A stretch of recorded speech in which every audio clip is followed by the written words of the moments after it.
이창환 부장님과 또 동행할 다음 역은 콘텐츠인데요. 콘텐츠는 사실 상당히 고민이 있죠. 왜냐하면 엔터 같은 경우는 사실 뭐 오늘 SM 좀 노이즈가 있었습니다만 전체적으로 활활 날아가고 있잖아요. 네, 맞습니다. 실적도 잘 나와, 주가도 잘 가. 그런데 콘텐츠는 오징어 게임 이후로 그죠?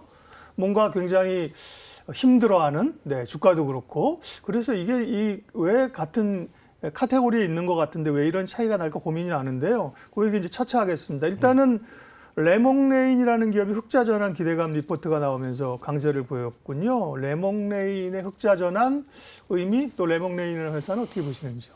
뭐 레몬레인은 요즘 많이 그 최근에 유명한 거는 뭐 재벌집 막내 아들 그 제작한 회사이고요. 예, 그때 뭐 굉장히 관심이 있었죠. 네, 뭐 옛날에 뭐 성균관 스캔들로 뭐 유명했다는데 이미 한참 지난 얘기고 재벌집 막내 아들에서 이제 맨날 뭐 그게 돈이 되냐 막 물어보지 않습니까? 근데 콘텐츠가 생각보다 돈이 안 되는 같은 느낌이고 그러니까 엔터 콘텐츠 이렇게 얘기하는데 다르면 아예 다른 게 그러니까 비즈니스 관계에 있어서 저는 항상 중요시하는 게 그러니까 누가 갑인지 역할을 되게 중요하거든요. 그런데 콘텐츠 기업들이 갑이 아니거든요. 플랫폼 업체들이 가거든요. 보통 이제 OTT 뭐 업체들이. OTT라든가 뭐 넷플릭스라든가 아니면 방송사 거기서 제작비를 받아서 하는 경우들이 많이 있고 뭐 자체 제작을 하더라도 자금력이 많이 없다 보니까 만들고서도 방송 못하면 소용이 안 되다 보니까 갑을 관계가 완전히 다르고요. 엔터주주 같은 경우는 엔터사들의 갑입니다, 사실. 이번에 이제 뭐 하이브가 SM 인수한다고 하니까 MBC가 난리 난 거거든요. 하이브가 MBC에 아티스트를 내보내지 않기 때문에 그러니까 그게 약간 갑의 옛날에는 방송사가 엔터도 갑이었지만 지금은 갑으로 바뀌었고요.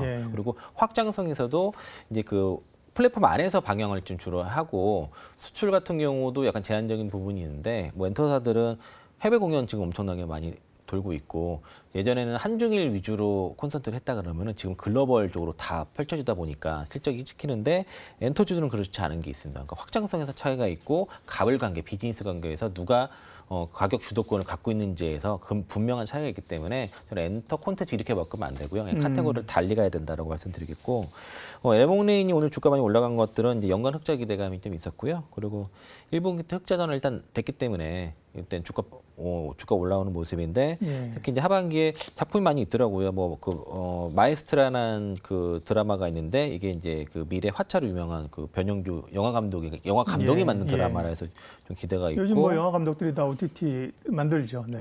그 프랑스 드라마 그 필하모니를 원작으로 한 그 뭐 직필 그 드라마 이제 이런 것도 좀 나올 것 같고요. 뭐 직필 잔혹한 인턴 뭐 리틀 히로즈 등에서 이제 연간 한 7에서 8편 정도 나올 거다 이런 그런 보고서가 있었고요. 백설공주에게 죽음을 희망을 주에 죽음을 주나?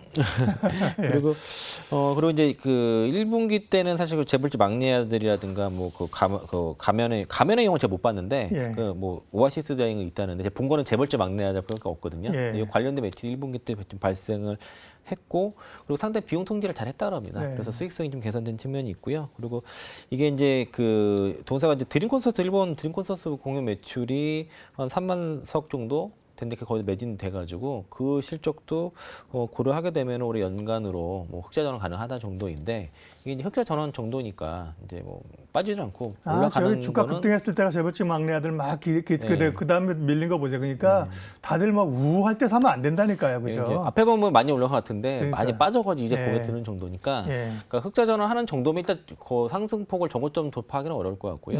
어느 정도 반등 올라가다가 멈출 가능성이 있고. 거기 성장이 나와야 됩니다. 성장이 나오지 않으면은 일단 이게 이제 그래서 매출이 들쑥날쑥하게 되면은 문제가 될 수 있거든요. 아까 이제 의료기 같은 경우에는 이제 그 분기 매출이 일정하게 유지되면서 성장이 나오면은 주가 계속 갈 수가 있는데 이런처럼 이렇게 어떤 작품에 의해서 왔다 갔다 한다 그러면은 실적 불확실성하니까 그만큼 밸류도 못 받고 주가도 너무 변동성이 커지는 거죠.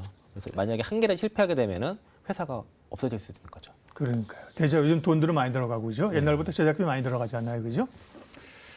사실 또 콘텐츠 드라마 제작의 원래 전통적 강자는 또 스튜디오 드래곤 콘텐츠리 중앙이잖아요.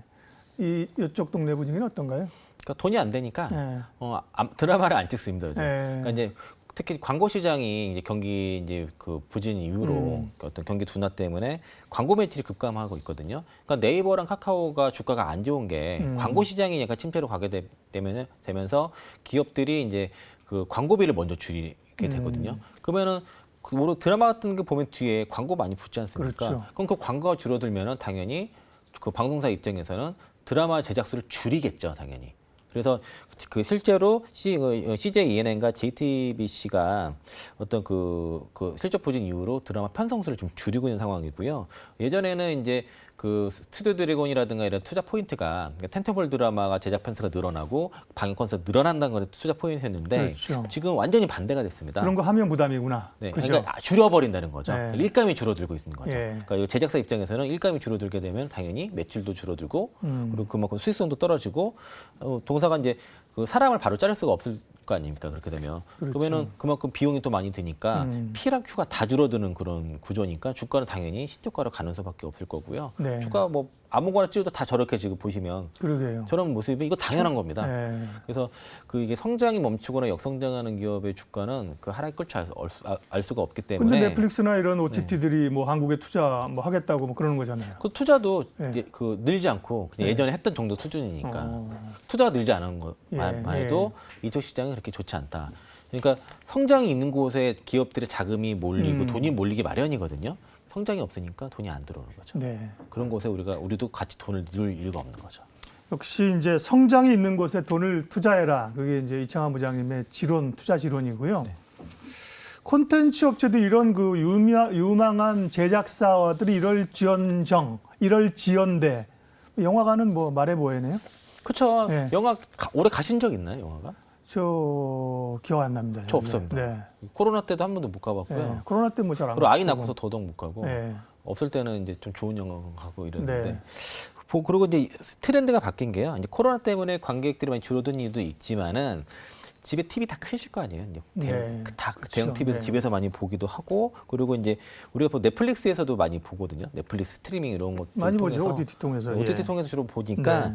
이게 이제 단순히 어떤 코로나 때문에 단순히 관객이 줄어든 게 아니라 그 어떤 영화를 보는 그런 도구라든가 그런 플랫폼이 바뀐 겁니다. 네. 그러니까 사회가 바뀐 거예요. 네. 그래서 이런 흐름을 막을 수 없다고 보고 있고요. 또 영화관도 보면은 가격도 많이 올라가지고 그러게요. 이 가격 부담도 되고 이렇거든요. 네. 경기 안 좋으니까 또 쉽지는 않고 네. 그리고 그러다 보니까 꼭 보고 필요한 것만 본다는 거죠. 내가 전에는 가격 좀 부담 없을 때는 영화관 가는 게 또 잘 보기 편하니까 이것저것 다 봤는데 예전에 제가 그 영화 좋아할 때는 그 거의 그 반년 동안요 상영된 영화를 다 봤습니다. 거기에 방영하고 그냥 영화관 걸려 있는 거를 예. 하나도 빼지 않고 다 본 그런 들이 있었는데 요즘은 정말 필요한 거 다 찍어서 이렇게 보기 때문에 관객 수가 당연히 줄어들고 거기 시장이 줄어들기 때문에 이 또한 마찬가지로 시장의 파이가 줄어드는 거죠. 우리 마동석 배우만 열심히 한국 영화를 위해서 지금 애쓰고 있는데 그렇죠? 예.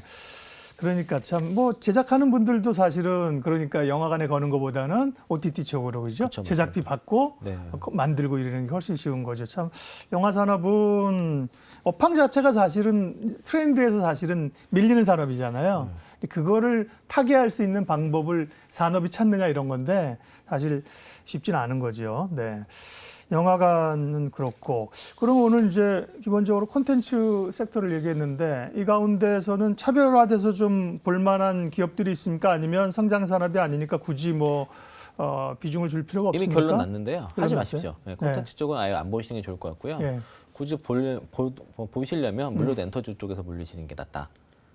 네, 그리고 지금 그 오늘 뭐 JYP 같은 경우에 오늘 신고가 흐름 나왔는데 네. 뭐 시가총액 5조 가능하다고 하면서 그래도 많이 올라가 지금 4조 5천억 정도 되거든요. 룸이 많지는 않은데 뭐 하이브 같은 경우에는 아직 저는 그 업사이드가 가장 많이 남았다고 좀 보는 쪽이거든요. 예. 그 아티스트 IP 구성상 지금 가장 업사이드가 크다고 보고 있고 그리고 JYP는 아마 8월 달 MSCI 편입 가능성이 상당히 높기 때문에 네. 아마 그 전까지 주가 상승 가능하다고 수급도 좋고 예. 2분기에 이제 미국에서 그 그룹들 데뷔하는 거 그죠? 네, 가장 미국 네. 여자 아이돌 그 프로젝트 예, 예. 나오고요. 그리고 또 YG엔터는 아마 베이몬스터 모멘텀이 있어서 추가 상승 가능하다고 보는데 네.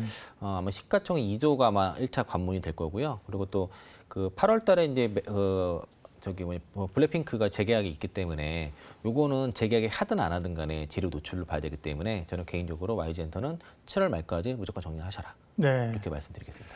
그러니까 우리가 왜 콘텐츠 얘기에다가 엔터 얘기로 끝을 내는지 모르겠지만 그만큼 이제 시장에 관심이 그죠? 네. 그러니까 콘텐츠는 볼 필요 없으니까 네. 굳이 이제 그러니까 맨날 얘기하는 게 엔터 콘텐츠 이렇게 얘기하죠. 예, 묶어서 얘기했죠. 묶어서 얘기하는데 잘라. 예, 아, 이제 네. 꼬리를 자르고 예. 우리 이제 몸통만 보자는 거죠. 예. 그렇게 보시죠. 알겠습니다. 이창환 부장님과 오늘도 또 콘텐츠 엔터 이야기, 미용 기기 얘기까지 함께 했고요. 오늘도 함께 해주셔서 부장님 감사합니다. 네, 고맙습니다. 네. 이로운 경제 채널 EBC